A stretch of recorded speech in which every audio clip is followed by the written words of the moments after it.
आपण पाहत आहोत बहुजन आवाज न्यूज चॅनल। दिव्यांग विद्यार्थ्यांच्या जिल्हास्तरीय क्रीडा स्पर्धेला सुरुवात, 1000 विद्यार्थ्यांचा सहभाग।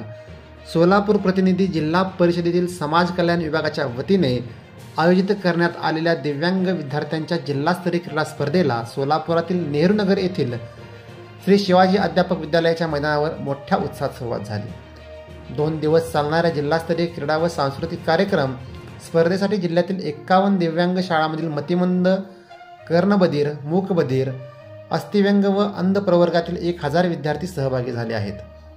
या क्रीडा स्पर्धेचे उद्घाटन जिल्हा परिषदेचे अतिरिक्त मुख्य कार्यकारी अधिकारी संदीप कोहिनकर, मुख्य लेखा व वित्त अधिकारी मनीषा वाकडे यांच्या हस्ते झाले।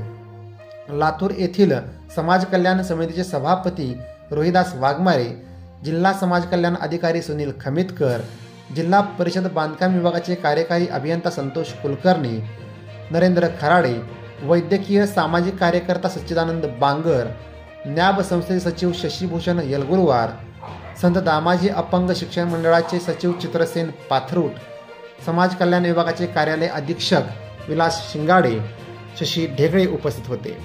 या दिव्यांगांच्या क्रीडा स्पर्धेमध्ये 25 मीटर धावणे, 50 मीटर धावणे, 100 मीटर धावणे, 200 मीटर धावणे व 400 मीटर धावणे व 4x100 रिले गोळाफेक, लांब उडी, उभे राहून उडी मारणे, अंधांसाठी बुद्धिबळ, पासिंग द बॉल, अस्थिव्यंग प्रवर्गासाठी व्हीलचेअर रेस, 25 मीटर धावणे, व्हीलचेअरवर बसून गोळाफेक, बादलीत बॉल टाकणे, 25 मीटर चालणे इत्यादी क्रीडा प्रकारांच्या स्पर्धा दिवसभर सुरू होत्या।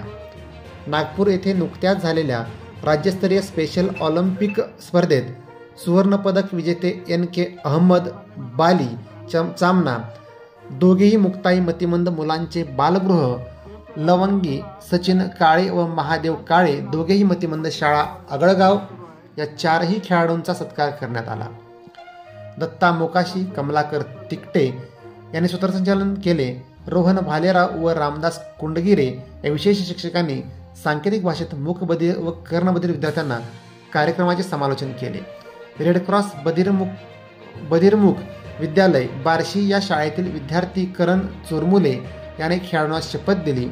चौकट मंगळवार दिनांक 6/2/2024 रोजी सकाळी 11 वाजता सोलापुरातील छत्रपती रंगभवन सांस्कृतिक सभागृहात दिव्यांग विद्यार्थ्यांच्या सांस्कृतिक कार्यक्रम स्पर्धेचे आयोजन करण्यात आले आहे।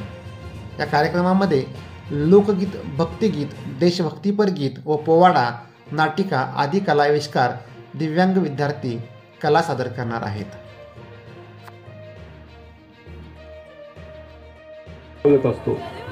बाकीच्यासाठी दिवाळी हा सण तो नोव्हेंबर महिन्यामध्ये, पण मात्र आपली दिवाळी ज्यावेळेस आपली क्रीडा स्पर्धा आणि सांस्कृतिक कार्यक्रम असतो त्याच वेळेस आपली खरी दिवाळी असते।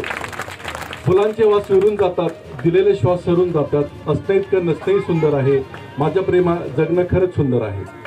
निसर्गाने ज्या लोकांवर अन्याय केले या दिव्यांगासाठी आपण प्रमाणपत्र UDID कार्ड आता पण आपण दिलेले आहे। सोलापूर जिल्ह्यामध्ये एकूण 51 दिव्यांगाच्या शाळा असून या क्षेत्रामध्ये 850 पेक्षा जास्त शिक्षक, शिक्षकेतर कर्मचारी स्वतःची सेवा देत आहेत। मला सांगायला खूप अभिमान वाटतो की गेल्याच आठवड्यामध्ये नागपूर येथे स्पेशल ऑलिम्पिक पार पडलं आणि सोलापूरच्या इतिहासामध्ये पहिल्यांदाच 10 लोकांना त्या स्पर्धेमध्ये पदक प्राप्त झालं।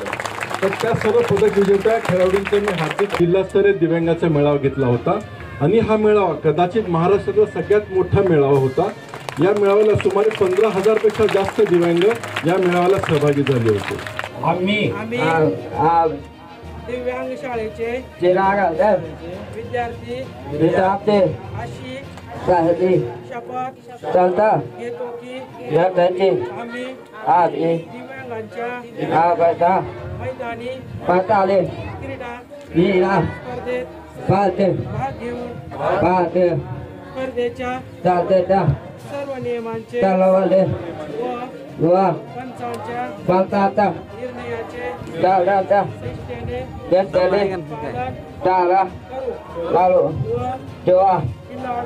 खिलाडू व राज्याचे नाव उज्ज्वल होईल आशा जिद्दीने भाग घेऊ.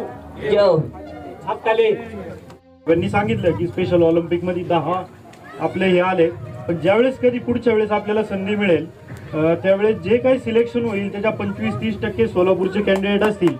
असं एकंदरीत वातावरण आपण सगळं तयार करूया जिल्हा परिषदच्या माध्यमातून. दिव्यांग म्हणेन खरं तर ही स्पर्धा आहे दिव्यांगांसाठी अतिशय न्यारी. खरं तर ही स्पर्धा आहे दिव्यांगांसाठी अतिशय न्यारी. ही दिव्यांग मुले आहेत खरोखरच प्यारी. ही दिव्यांग मुले आहेत खरोखरच आहेत प्यारी. आणि ही सर्वसामान्यांना पडतात भारी. ही सर्वसामान्यांना पडतात भारी. कारण दिव्यांग असणं काय तुमच्या हातात नाही आहे. देव तारी त्याला कोण मारे. देव तुम्हाला तारणार आहे. कारण तुम्हाला एक कमी दिलं तर तुम्हाला 4 गुण देव जास्त देतो. आणि तुम्ही पॉवरफुल आहात आणि तुम्हीच या देशाचं भविष्य चांगलं घडवू शकता असं मला निश्चित वाटतंय.